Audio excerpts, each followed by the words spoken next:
திருக்குறள் அறத்துப்பால் அதிகாரம் 7 மக்கட்பேறு. குறள் 61. பெருமவற்றுள் யாமறிவதில்லை அறிவறிந்த மக்கட்பேறல்ல பிற.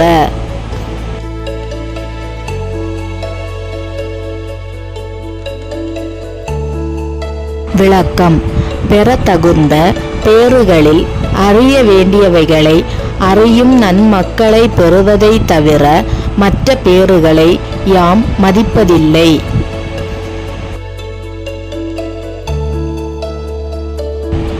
பெருமவற்றுள் யாமறிவதில்லை அறிவறிந்த மக்கட்பேறல்ல பிற.